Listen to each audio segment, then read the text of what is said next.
Pollution ಕಡಿಮೆ ಆಗಲಿ ಅಂದ್ಬಿಟ್ಟು ಎಥೆನಾಲ್ನ ಮಿಕ್ಸ್ ಮಾಡಿರೋದು. ಬಟ್ ಎಥೆನಾಲಿಂದ 30% ಕಡಿಮೆ ಮೈಲೇಜ್ ಬರುತ್ತೆ. 30% ಕಡಿಮೆ ಮೈಲೇಜ್ ಅಂದರೆ 30% ನಾವು ಜಾಸ್ತಿ ಫ್ಯೂಯಲ್ ಯೂಸ್ ಮಾಡ್ತೀವಿ, ಅವಾಗ 30% ಜಾಸ್ತಿ ಪೊಲ್ಯೂಷನ್ ಆಗುತ್ತೆ ತಾನೇ. ಮನೇಲೇ ಬಿದ್ದಿರ್ತಾನೆ, ಬೈಕ್ ತಗೋಬರೋಕ್ಕೇನೋ ಅವನಿಗೆ. ಇದು ಇನ್ಸ್ಟಾಗ್ರಾಮಲ್ಲಿ ರೀಲ್ಸ್ ರಿಯಾಕ್ಟ್ ಮಾಡ್ತಾವನೆ, ಫೋನ್ ಮಾಡಿದ್ರೆ ಫೋನ್ ಎತ್ತಲ್ಲ. E20 ಕಂಪ್ಲೇಂಟ್ ಆಗಿದ್ರೂ ಬೈಕ್ಗೆ ಡ್ಯಾಮೇಜ್ ಆಗುತ್ತೆ. ಈ ಎಥೆನಾಲಿಂದ ಪೊಲ್ಯೂಷನ್ ಕಡಿಮೆ ಆದ್ರೂ ಬಟ್ ಎಥೆನಾಲ್ನ ಪ್ರೊಡ್ಯೂಸ್ ಮಾಡೋದಿದೆಯಲ್ಲ ಅದು ಎನ್ವಿರಾನ್ಮೆಂಟ್ಗೆ ಸಿಗ್ನಿಫಿಕೆಂಟಾಗಿ ಹಾರ್ಮ್ ಮಾಡುತ್ತೆ. ಹಂಗೆ ಮಾಡಿ ಎಥೆನಾಲ್ನ ತೆಗೆದು ಹಾಕೊಂತವ್ರೆ ಸುಮಾರು ಜನ. So how do you do guys, welcome back to my channel, welcome back to another video. After a long time ನಮ್ಮ GTನ ತೆಗ್ದಿದ್ದೀವಿ ಇವತ್ತು. ಲಾಸ್ಟ್ ವೀಡಿಯೋದಲ್ಲಿ ನೀವು ನೋಡಿದರೆ ಗೊತ್ತಿರುತ್ತೆ ನಾನು ಯಾಕೆ ತೆಗಿತಿಲ್ಲ ಅಂತ. ಸೊ ಎಕ್ಸಾಮ್ಸ್ ಎಲ್ಲ ಆಲ್ಮೋಸ್ಟ್ ಮುಗ್ದಿದೆ ನನಗೆ, ಇನ್ನೊಂದು 2 ಇದೆ, ಅದು ಅಷ್ಟೊಂದು ಇಂಪಾರ್ಟೆಂಟ್ ಸಬ್ಜೆಕ್ಟ್ಸ್ ಅಲ್ಲ. ಸೊ ಇವತ್ತು ಹಂಗೆ ತೆಗೆದು ಒಂದು ಸ್ಪಿನ್ ಹಾಕೊಂಬರೋಣ ಅಂತ ಹೋಗ್ತಿದ್ದೀವಿ.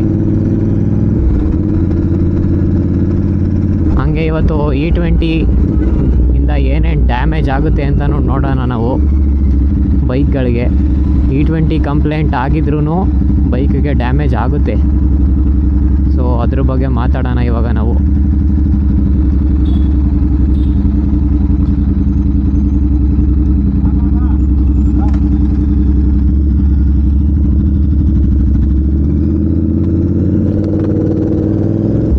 ಹೆಲ್ಮೆಟ್ ತರೋದಲ್ವೇನಾ? ಸೊ ಎಥೆನಾಲ್ ಬಗ್ಗೆ ನಿಮಗೆ ಗೊತ್ತೇ ಇದೆ, ಏನು ಹೊಸದಾಗಿ ಹೇಳೋದೇನು ಅವಶ್ಯಕತೆ ಇಲ್ಲ. ಬಟ್ ಸ್ವಲ್ಪ ಬೇಸಿಕ್ಸ್ನ ಕವರ್ ಮಾಡಿಬಿಡ್ತೀನಿ ನಾನು, ಗೊತ್ತಿಲ್ಲದೆ ಇರೋರ್ಗೂ ಗೊತ್ತಾಗಲಿ. ಏನಾದ್ರು ನಿಮಗೆ ಗೊತ್ತಿಲ್ಲ ಅಂದರೆ ಇದನ್ನು ನೋಡಿ ನಿಮಗೆ ಗೊತ್ತಾಗುತ್ತೆ. ಸೊ ಏನಿದು ಎಥೆನಾಲ್ ಅಂದರೆ, ಇದು ಶುಗರ್ ಕೇನ್ ಅಥವಾ ರೈಸಿಂದನೂ ಪ್ರೊಡ್ಯೂಸ್ ಮಾಡ್ಬೋದು ಎಥೆನಾಲ್ ಅನ್ನೋದನ್ನ. ಇದು ಒಂದು ಟೈಪ್ ಆಫ್ ಆಲ್ಕೋಹಾಲು. ಸೊ ಇದನ್ನೇನಕ್ಕೆ ಪೆಟ್ರೋಲ್ಗೆ ಮಿಕ್ಸ್ ಮಾಡ್ತಿದ್ದಾರೆ ಅಂದರೆ, ಕ್ರೂಡ್ ಆಯಿಲ್ ಇಂಪೋರ್ಟ್ದು ಪ್ರೈಸಸ್ ಜಾಸ್ತಿ ಆಗ್ತಿದೆ, ನಿಮಗೆ ಗೊತ್ತಿದ್ರೆ. ಇವಾಗ ಕಡಿಮೆ ಆಗಿದೆ, ಇವಾಗಿನ ಬಗ್ಗೆ ಬಿಡಿ. ಬಟ್ ಕ್ರೂಡ್ ಆಯಿಲ್ನ ಇಂಪೋರ್ಟ್ ಮಾಡ್ಕೊಳ್ಳೋದು ಇಂಡಿಯಾ. ಸೊ ಇಂಪೋರ್ಟ್ನ ಕಡಿಮೆ ಮಾಡೋಣ ಅಂದ್ಬಿಟ್ಟು ಎಥೆನಾಲ್ನ ಮಿಕ್ಸ್ ಮಾಡ್ತಿದ್ದಾರೆ 20%. ಫಸ್ಟ್ 5 ಇತ್ತು, 5ಇಂದ 10 ಆಯಿತು, ಆ್ಯಂಡ್ ರ್ಯಾಪಿಡಾಗಿ 10ಇಂದ ಸೀದಾ 20 ಆಯಿತು. ಸೊ ಇದರಿಂದ ಅವ್ರು ಹೇಳೋದು ಏನಂದರೆ, ಕ್ರೂಡ್ ಆಯಿಲ್ ಪ್ರೈಸಸ್ ಕಡಿಮೆ ಆಗುತ್ತೆ ಮತ್ತು ಪೊಲ್ಯೂಷನ್ಸು ಕಡಿಮೆ ಆಗುತ್ತೆ ಗಾಡಿಯಿಂದ ಅಂತ ಇವ್ರು ಹೇಳೋದು. ಸರಿನೇ, ಅದು ಪೊಲ್ಯೂಷನ್ನು ಸ್ವಲ್ಪ ಕಡಿಮೆ ಆಗುತ್ತೆ, ಕ್ಲೀನಾಗಿ ಬರ್ನ್ ಆಗುತ್ತೆ ಎಥೆನಾಲು. ಸೊ ಅದರಿಂದ ಪೊಲ್ಯೂಷನ್ ಕಡಿಮೆ ಆಗುತ್ತೆ, ಬಟ್ ಅದರಿಂದ ಮೈಲೇಜ್ ಕೂಡ ಡ್ರಾಪ್ ಆಗುತ್ತೆ ನಮಗೆ. ಈ ಎಥೆನಾಲಿಂದ ಪೊಲ್ಯೂಷನ್ ಕಡಿಮೆ ಆದ್ರೂ ಬಟ್ ಎಥೆನಾಲ್ನ ಪ್ರೊಡ್ಯೂಸ್ ಮಾಡೋದಿದೆಯಲ್ಲ ಅದು ಎನ್ವಿರಾನ್ಮೆಂಟ್ಗೆ ಸಿಗ್ನಿಫಿಕೆಂಟಾಗಿ ಹಾರ್ಮ್ ಮಾಡುತ್ತೆ ಎಥೆನಾಲ್ ಪ್ರೊಡ್ಯೂಸ್ ಮಾಡೋದ್ರಿಂದ.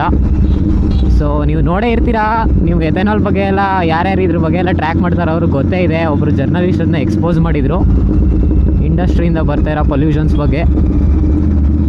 ಅದು ಆ್ಯಕ್ಚುಲಿ ನಾನು ಗೂಗಲಲ್ಲಿ ರಿಸರ್ಚ್ ಮಾಡಿದಾಗ ಅದರಲ್ಲೂ ಕೂಡ ಹಂಗೆ ಬಂತು, ಎಥೆನಾಲಿಂದ ಸಿಗ್ನಿಫಿಕೆಂಟಾಗಿ ಡ್ಯಾಮೇಜ್ ಮಾಡುತ್ತೆ ಪ್ರೊಡ್ಯೂಸ್ ಮಾಡಬೇಕಾರೆ ಅಂತ. ಸೊ ಇದೆಲ್ಲ ಏನಕ್ಕೆ ಮಾಡಬೇಕು ಇವರು? ಹೆಂಗೂ ಅದು ಹಾರ್ಮ್ ಆಗೋದೇ ತಾನೇ. ಅದಲ್ಲದೆ ಇವಾಗ ಎಷ್ಟೊಂದು ಜನ ಗಾಡಿಗಳು ಹಳೆ ಗಾಡಿ ಓಡಿಸ್ತಾ ಇರ್ತಾರೆ ಎಷ್ಟೊಂದು ಜನ. ಸೊ ಅವರೆಲ್ಲ E20 ಕಂಪ್ಯಾಟೇಬಲ್ ಇಲ್ಲ ಅವ್ರಿಗೆ, ಅವರೆಲ್ಲ ಏನು ಮಾಡಬೇಕು?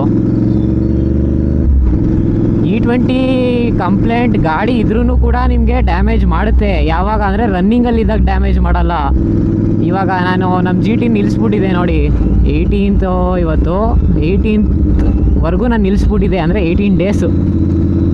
1ನೇ ತಾರೀಕು ನಾನು ನಿಲ್ಲಿಸಿದ್ದು ನಮ್ಮ ಗಾಡಿನ, 18 ದಿನ ನಾನು ಗಾಡಿನೇ ತೆಗ್ದಿಲ್ಲ. ಹಂಗಾದರೆ ಎಥೆನಾಲು ಮತ್ತು ಪೆಟ್ರೋಲು ಸಪ್ರೇಟ್ ಆಗಿಬಿಡುತ್ತೆ. ಎಥೆನಾಲ್ ಕೆಳಗೆ ಉಳ್ಕೊಳ್ಳುತ್ತೆ, ಪೆಟ್ರೋಲ್ ಎಲ್ಲ ಮೇಲೆ ಬಂದ್ಬಿಡುತ್ತೆ. ಆ ಥರ ಏನೋ ಸಪ್ರೇಟ್ ಆಗಿಬಿಟ್ರೆ ನೀವು ಗಾಡಿ ಫಸ್ಟ್ ಆನ್ ಮಾಡಿದಾಗ 18 ಡೇಸ್ ಆದಮೇಲೆ ಫಸ್ಟು ಹೋಗೋದು ಎಥೆನಾಲು ಇಂಜೆಕ್ಟರ್ಸ್ಗೆ. ಫ್ಯೂಯಲ್ ಪಂಪ್ ಆಗಲಿ ಇಂಜೆಕ್ಟರ್ಸ್ಗಾಗಲಿ ಫಸ್ಟು ಎಥೆನಾಲ್ ಹೋಗುತ್ತೆ. ಸೊ ಅದರಿಂದ ಕೊರೋಷನ್ ಸ್ಟಾರ್ಟ್ ಆಗುತ್ತೆ. E20 ಕಂಪ್ಲೇಂಟ್ ಗಾಡಿ ಇದ್ದರೂ ಕೂಡ ರನ್ನಿಂಗಲ್ಲಿದ್ದರೆ ಏನೂ ಪ್ರಾಬ್ಲಮ್ ಆಗೋಲ್ಲ E20ಲಿ. ಬಟ್ ಎನಿ ಡೇಸ್ ಅದು ಪ್ರಾಬ್ಲಮ್ ತಾನೆ. ಎಲ್ಲರೂ ಏನು ಓಡಿಸಲ್ಲ. ಇವಾಗ ಸೂಪರ್ ಬೈಕ್ಸ್ ಯಾವುದೂ E20 ಕಂಪ್ಲೇಂಟ್ ಇಲ್ಲ. ಒಂದೊಂದು ಬರ್ಬೋದೇನೋ, ಹಯಾಬೂಸಾ E20 ಕಂಪ್ಲೇಂಟ್ ಬರುತ್ತೆ.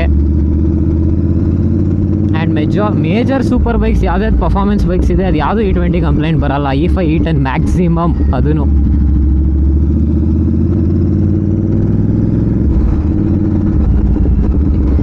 ಈ ಎಥೆನಾಲ್ನ ಮಿಕ್ಸ್ ಮಾಡೋಕ್ಕೆ ಮೇಜರ್ ರೀಸನ್ ಬಂದು, ಎಥೆನಾಲ್ ಇರೋ ಹೈಡ್ರೋಕಾರ್ಬನ್ಸ್ ಮತ್ತು ಪೆಟ್ರೋಲಲ್ಲಿರೋ ಹೈಡ್ರೋಕಾರ್ಬನ್ಸ್ ಎರಡೂ ಸೇಮ್ ಬರುತ್ತೆ. ಸೊ ಅದರಿಂದ ಇವರು ಮಿಕ್ಸ್ ಮಾಡೋದು ಅದನ್ನ. ಆ್ಯಂಡ್ ಎಥೆನಾಲ್ ಕಂಬಷನಲ್ಲಿ ಕೂಡ ಹೆಲ್ಪ್ ಮಾಡುತ್ತೆ, ಬಟ್ ಅದು ಹೈಲಿ ಕೊರೋಸಿವ್, ಬೇಗ ಮಾಯಿಶ್ಚರ್ನ ಟ್ರ್ಯಾಪ್ ಮಾಡಿಬಿಡುತ್ತದು. ಅದರಿಂದ ಹೆವಿ ಕೊರೋಷನ್ ಇದಾಗುತ್ತೆ.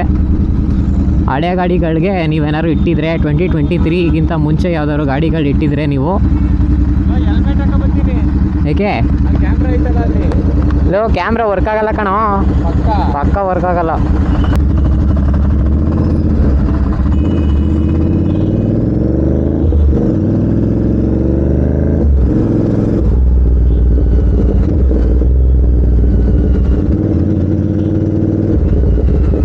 ನೀವೇನಾದರೂ 2023ಗಿಂತ ಮುಂಚೆ ಮ್ಯಾನುಫ್ಯಾಕ್ಚರರ್ ಆಗಿರೋ ಗಾಡಿಗಳು ಇಟ್ಟಿದ್ರೆ ಅದು ಯಾವುದು E20 ಕಂಪ್ಲೇಂಟ್ ಬರಲ್ಲ. ಅದ್ರದ್ದು ರಬ್ಬರ್ ಲೈನ್ಸು ಮತ್ತು ರಬ್ಬರ್ ಗ್ಯಾಸ್ಕೆಟ್ಸ್ ಏನೇನಿದೆ, ಫ್ಯೂಯಲ್ ಪಂಪ್ ಏನಿದೆ, ಅದೆಲ್ಲ ಬೇಗ ಕೊರೋಷನ್ಗೆ ಇದಾಗಿ ಹಾಳಾಗೋ ಚಾನ್ಸಸ್ ಇದೆ.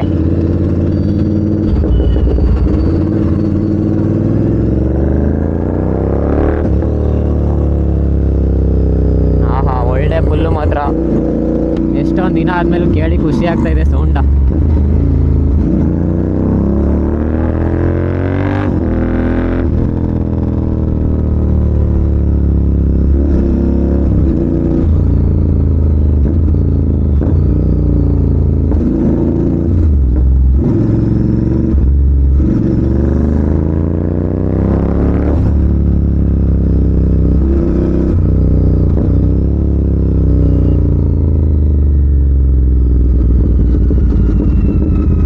ಕೆಲವು ಬಾಯ್ಸ್ ಜಾಯ್ನ್ ಆಗ್ತಾವ್ರು ನಮ್ಮ ಜೊತೆ, ಇನ್ನೂ ಇಬ್ಬರು.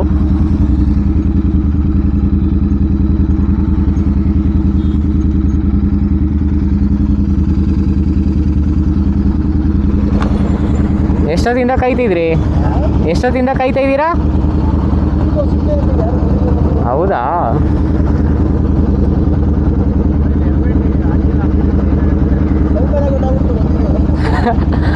ದಿವಿಜಿಗೆ ಮಾಡಿದಾ? ಮಾಡಿದೆ, ಎತ್ತಾನೆಲ್ಲ. ಮನೇಲೇ ಬಿದ್ದಿರ್ತಾನೆ, ಬೈಕ್ ತಗೊಬರೋಕೇನೋ ಅವನಿಗೆ. ಇದು ಇನ್ಸ್ಟಾಗ್ರಾಮಲ್ಲಿ ರೀಲ್ಸ್ ರಿಯಾಕ್ಟ್ ಮಾಡ್ತಾವನೆ, ಫೋನ್ ಮಾಡಿದ್ರೆ ಫೋನ್ ಎತ್ತಲ್ಲ. ಹಂಗೆ ಅವನು.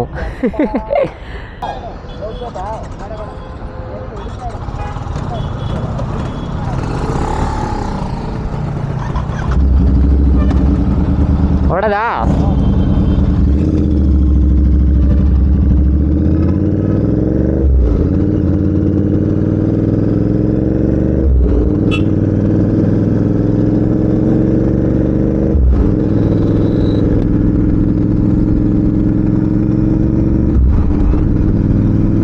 ನನಗೇನು ಡಿಫ್ರೆನ್ಸ್ ಅನಿಸ್ತಾ ಇಲ್ಲ. 18 ಡೇಸ್ ನಿಲ್ಲಿಸಿ ಬ್ಯಾಟ್ರಿ ಒಂದು ತೆಗ್ಬಿಟ್ಟಿದೆ ನಾನು. ಸೊ ಬ್ಯಾಟ್ರಿ ಡ್ರೈನ್ ಏನು ಆಗಿರಲಿಲ್ಲ ನಂದು. ಆಮೇಲೆ ನಿಲ್ಲಿಸಿದ್ದಕ್ಕೆ ಫ್ಯೂಯಲ್ದು ಏನು ತೊಂದರೆ ಬರ್ತಾ ಇಲ್ಲ. ಪರ್ಫಾರ್ಮೆನ್ಸ್ ಡ್ರಾಪ್ ಆಗಿದೆ, ಇಲ್ಲ ಫ್ಯೂಯಲ್ಲು ಕ್ವಾಲಿಟಿ ಡ್ರಾಪ್ ಆಗಿದೆ. ಫ್ಯೂಯಲ್ದು ಏನಾಗಿರುತ್ತೆ ಒಳಗಡೆ ತೆಗೆದು ನೋಡಿಲ್ಲ ನಾನು, ಸೊ ಅದ್ರ ಬಗ್ಗೆ ಹೇಳೋಕ್ಕಾಗಲ್ಲ. ಬಟ್ ಪರ್ಫಾರ್ಮೆನ್ಸಲ್ಲಂತೂ ನನಗೇನೋ ಇಶ್ಯೂ ಬರ್ತಾ ಇಲ್ಲ.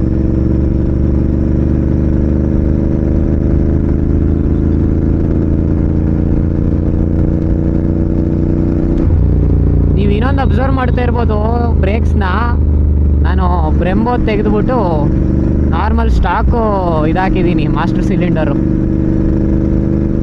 ಅದ್ರದ್ದೊಂದು ಶಾರ್ಟ್ಸು ಮಾಡ್ಬೇಕು ಅಂದ್ಕೊಂಡಿದ್ದೆ, ರೆಕಾರ್ಡ್ ಮಾಡಿದ್ದೀನಿ ಆ್ಯಕ್ಚುಲಿ, ಇನ್ನೂ ಪೋಸ್ಟ್ ಮಾಡಿಲ್ಲ. ಅದನ್ನು ಮಾಡ್ತೀನಿ, ಅದು ಆದಷ್ಟು ಬೇಗ. ನಂದು ಅಡ್ಜಸ್ಟೇಬಲ್ ಬ್ರೇಕ್ ಲಿವರ್ಸ್ ಕಟ್ಟಾಗಿತ್ತು. ಇದು ಅಡ್ಜಸ್ಟೇಬಲ್ ಅಲ್ಲ ಇವಾಗ. ಏನಕ್ಕಂದರೆ ಅಡ್ಜಸ್ಟೇಬಲ್ ನಿಮಗೆ 7K ಕಾಸ್ಟ್ ಮಾಡುತ್ತೆ. ಬಟ್ ಇದು ಅಡ್ಜಸ್ಟೇಬಲ್ ಅಲ್ಲದೆ ಇರೋದ್ರಿಂದ ಮೀಟಿಯಾರ್ದು ಬ್ರೇಕ್ ಲಿವರ್ಸ್, ಇದು ಒರಿಜಿನಲ್ ಫ್ರಂಟ್ ಬ್ರೇಕ್ ಲಿವರ್ಸ್ ಮೀಟಿಯಾರ್ದು. ಇದು ಪ್ರೈಸ್ ಬಂದು ನಿಮಗೆ 400 ರುಪೀಸ್ ಅಷ್ಟೇ ಆಗೋದು. ಇನ್ಸ್ಟಾಲೇಷನ್ನು ಅದು ಎಕ್ಸ್ಟ್ರಾ ಎಷ್ಟಾಗೋದೋ ಗೊತ್ತಿಲ್ಲ, ಬಟ್ ನಾನೇ ಮಾಡ್ಕೊತೀನಲ್ಲ ಎಲ್ಲ ಆಲ್ಮೋಸ್ಟು. ಸೊ ನನಗೇನು ಇನ್ಸ್ಟಾಲೇಷನ್ ಕಾಸ್ಟ್ ಬೀಳಲ್ಲ.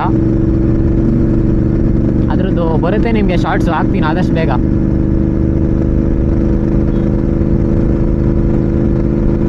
ಎಲ್ಲಿ ಬಾಯ್ಸ್ಗಳು ಹಿಂದೆ ಬರ್ತಾವ್ರೆ, ಮುಂದೆ ಹೋದವ್ರು ಕಾಣಿಸ್ತಾನೆ ಇಲ್ಲ, ಹಿಂದೆ ಇರೋರು ಹಿಂದೆನೇ ಉಳ್ಕೊಂಬಿಟ್ಟವ್ರೆ.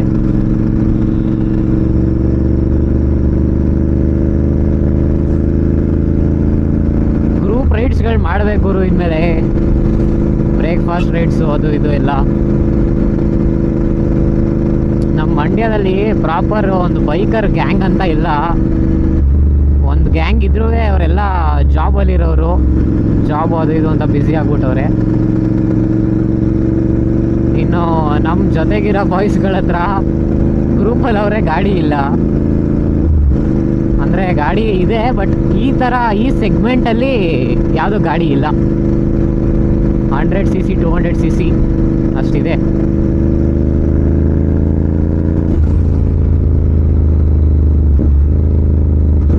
ನಿಮ್ಗೇನಾದರೂ E20 ಪ್ರಾಬ್ಲಮ್ ಫೇಸ್ ಆಗ್ತಿದೆಯಾ ಅಂತ ಕಮೆಂಟ್ ಸೆಕ್ಷನಲ್ಲಿ ಕಮೆಂಟ್ ಮಾಡಿ, ನಾನು ತಿಳ್ಕೊಬೇಕು. ಇಂಟರ್ನೆಟ್ಟಲ್ಲಿ ಇರೋದ್ರಲ್ಲೆಲ್ಲ ಆಲ್ಮೋಸ್ಟ್ ಎಲ್ಲ ನಾರ್ತ್ ಅವ್ರದ್ದು, ಹಿಂದಿ ಮಾತಾಡೋರದೇ ಆಲ್ಮೋಸ್ಟ್ ಕಂಪ್ಲೇಂಟ್ಸ್ಗಳಿರೋದು ನಾನು ನೋಡಿರೋದ್ರಲ್ಲಿ. ಕನ್ನಡದವ್ರದ್ದು ಯಾರ್ದು ನಾನು ಅಷ್ಟು ಗೊತ್ತಿಲ್ಲ ನನಗೆ, ನಾನು ವೀಡಿಯೋಸ್ಗಳು ಅಷ್ಟೊಂದು ನೋಡಿಲ್ಲ E20 ಬಗ್ಗೆ ಮಾತಾಡಿರೋರನ್ನ. ಸೊ ನಿಮ್ಗೇನು ಕಂಪ್ಲೇಂಟ್ ಏನಾದ್ರು ಬರ್ತಿದ್ರೆ, ಗಾಡೀಲಿ ತೊಂದರೆ ಆಗ್ತಿದ್ರೆ ಕಮೆಂಟ್ ಸೆಕ್ಷನಲ್ಲಿ ಕಮೆಂಟ್ ಮಾಡಿ ಅದನ್ನ.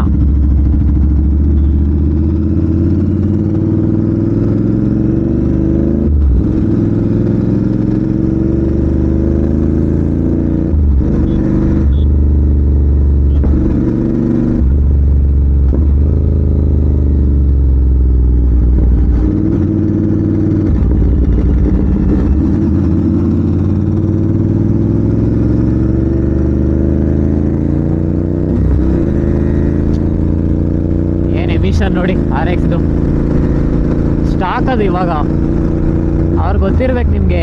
ಅವ್ರದ್ದೇ ನಾನು RX ರಿವ್ಯೂ ಮಾಡಿದ್ದು, ಕೌಶಲ್ ಅಂತ ಅವ್ರ ಹೆಸರು. ಯೂಟ್ಯೂಬ್ ಕೂಡ ಓಪನ್ ಮಾಡಿದ್ದಾರೆ ಇವತ್ತು. ಆ್ಯಕ್ಚುಲಿ ಚಾನಲಲ್ಲಿ ಫಸ್ಟ್ ವೀಡಿಯೋ ಪೋಸ್ಟ್ ಮಾಡಿರೋದು ಅವ್ರದ್ದು. ಲಾಂಗ್ ರೈಡ್ಸ್ಗೆ ಹೋಗ್ಬೇಕಾದ್ರೆ ಏನೇನು ಮಾಡಬೇಕು, ನೀವು ಏನೇನು ನೋಡ್ಕೊಬೇಕಂತ RXಲ್ಲಿ ಅವ್ರದ್ದು ಚಾನಲ್ಲು ಪೇಜಿಗೆ ಹಾಕ್ತಿರ್ತೀನಿ ನೋಡಿ, ಇಲ್ಲಿ ಬರ್ತಾ ಇರುತ್ತೆ ನಿಮಗೆ ಚಾನಲ್ ನೇಮ್ ಎಲ್ಲ. ಸಬ್ಸ್ಕ್ರೈಬ್ ಮಾಡ್ಕೊಳ್ಳಿ, ಅವ್ರಿಗೂ ಸಪೋರ್ಟ್ ಮಾಡಿ. ಏನು ಸೌಂಡು ಗುರು, GTದು ನೆಕ್ಸ್ಟ್ ಲೆವೆಲ್ ಬರುತ್ತೆ ಮಾತ್ರ. ಸಿಂಗಲ್ ಸಿಲಿಂಡರ್ ಗಾಡಿಗಳಿಗೆ ಎಕ್ಸಾಸ್ಟ್ ಹಾಕಿದ್ರೆ ಚೆನ್ನಾಗಿರಲ್ಲ, ಡಬಲ್ ಸಿಲಿಂಡರ್ದು ಅಷ್ಟು ಚೆನ್ನಾಗಿರಲ್ಲ. ಈ R3 ನೋಡಿದ್ರೆ ನೀವು ಅಷ್ಟೊಂದು ಚೆನ್ನಾಗಿಲ್ಲ. But GT is next level ಗುರು. ಪ್ಯಾರಲಲ್ ಟ್ವಿನ್ 270 ಡಿಗ್ರಿ ಕ್ರ್ಯಾಂಕು,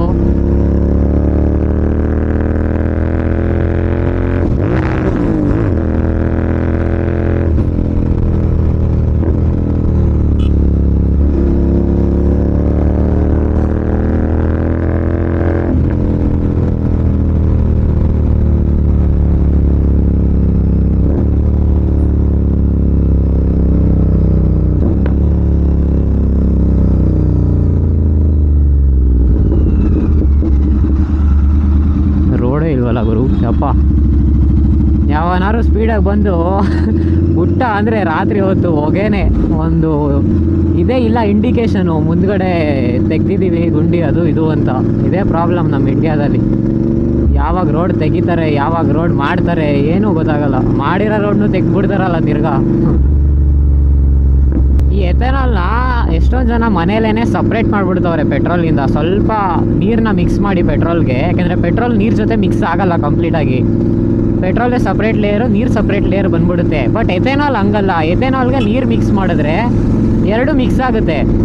ಸೊ ಅದರಿಂದ ಪೆಟ್ರೋಲ್ಗೆ ನೀರು ಹಾಕಿದ್ರೆ ಸ್ವಲ್ಪ ಹೊತ್ತು ಬಿಟ್ಟರೆ ಅದು ಸೆಟಲ್ ಆಗೋವರೆಗೂ ಪ್ಯೂರ್ ಪೆಟ್ರೋಲ್ ಸಪ್ರೇಟು ಮತ್ತು ಎಥೆನಾಲ್ ಸಪ್ರೇಟು ಈ ಥರ ಸಪ್ರೇಟಾಗಿ ಬಾಟ್ಲಲ್ಲಿ ಇರುತ್ತೆ. ಸೊ ಹಂಗೆ ಮಾಡಿ ಎಥೆನಾಲ್ನ ತೆಗೆದು ಹಾಕೊಂತವ್ರೆ ಸುಮಾರು ಜನ. ಹಂಗೂ ಮಾಡ್ಬೋದು, ಬಟ್ ಅದು ಪ್ಯೂರ್ ಪೆಟ್ರೋಲ್ ಅಂತ ನಾವು ಹೇಳೋಕ್ಕಾಗಲ್ಲ. ನಮಗೆ ಕಾಣಿಸೋದು ಪ್ಯೂರ್ ಆದ್ರೂ ಲ್ಯಾಬ್ ಟೆಸ್ಟ್ ಮಾಡಿಸಿದಾಗಲೇ ನಮಗೂ ಗೊತ್ತಾಗೋದು ಏನು ಅಂತ.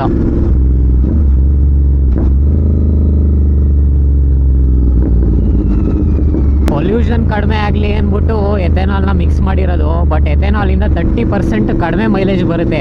30% ಕಡಿಮೆ ಮೈಲೇಜ್ ಅಂದರೆ 30% ನಾವು ಜಾಸ್ತಿ ಫ್ಯೂಯಲ್ ಯೂಸ್ ಮಾಡ್ತೀವಿ, ಅವಾಗ 30% ಜಾಸ್ತಿ ಪೊಲ್ಯೂಷನ್ ಆಗುತ್ತೆ ತಾನೇ.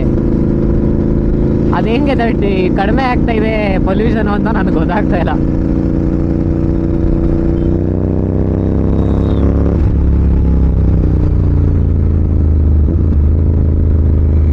ಪ್ಯೂರ್ ಪೆಟ್ರೋಲ್ ಇದ್ದಿದ್ರೆ ಎಷ್ಟು ಮೈಲೇಜ್ ಕೊಡಬೇಕಿದು ಅಂತ ನಾನು ತಿಳ್ಕೊಬೇಕಿತ್ತು. ಎಥೆನಾಲಲ್ಲೇ ನನಗೆ ಹೈವೇಲಿ ಅರೌಂಡ್ 30 ಎಲ್ಲ ಸಿಕ್ಕಿದೆ ಫುಲ್ ಸಿಸ್ಟಮಲ್ಲಿ, ಕ್ರೂಸಿಂಗಲ್ಲಿ. ಈ ಥರ ಎಲ್ಲ ನೀವು ಹೈ RPMs ಹೊಡೆದ್ರೆ ಕೊಡಲ್ಲ. 80 to 100 ಕ್ರೂಸ್ ಮಾಡಿದ್ರೆ ಆರಾಮಾಗಿ 30 ಕೊಡುತ್ತೆ full system with air filter. ಇವ್ರು ಮಾಡ್ತಿರೋ ಪ್ರೊಟೆಸ್ಟ್ ಎಲ್ಲ ನೋಡ್ತಾ ಇದ್ರೆ ಆದಷ್ಟು ಬೇಗ ನಮ್ಗೆ ಆಪ್ಷನ್ ಸಿಗುತ್ತೆ, ಇಲ್ಲ ಎಥೆನಾಲ್ ಪರ್ಸೆಂಟ್ ಕಡಿಮೆ ಮಾಡ್ತಾರೆ ಅಂತ ಅನಿಸುತ್ತೆ. ಬಟ್ ಇದು ಇಂಡಿಯಾ ಸ್ವಲ್ಪ ದಿನ ಮಾತಾಡ್ಕೊತಾರೆ, ಆಮೇಲೆ ಬಿಡ್ತಾರೆ ಅಂತ ಸುಮ್ಮನೆ ಆಗ್ಬಿಡ್ತಾರೆ. ನಾವು ಗೌರ್ಮೆಂಟಿಗೆ ಏನು ಮಾಡ್ತಾರೆ ಅಂತ ನೋಡಬೇಕು.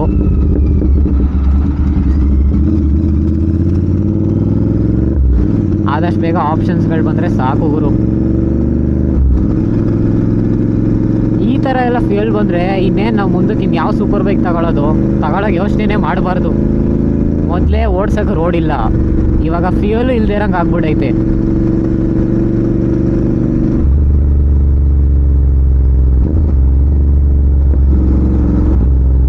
ಸೊ ನಿಮ್ಮ ಒಪಿನಿಯನ್ ಏನು ಅಂತ ಕಮೆಂಟ್ ಸೆಕ್ಷನಲ್ಲಿ ಕಮೆಂಟ್ ಮಾಡಿ ಎಥೆನಾಲ್ ಬಗ್ಗೆ.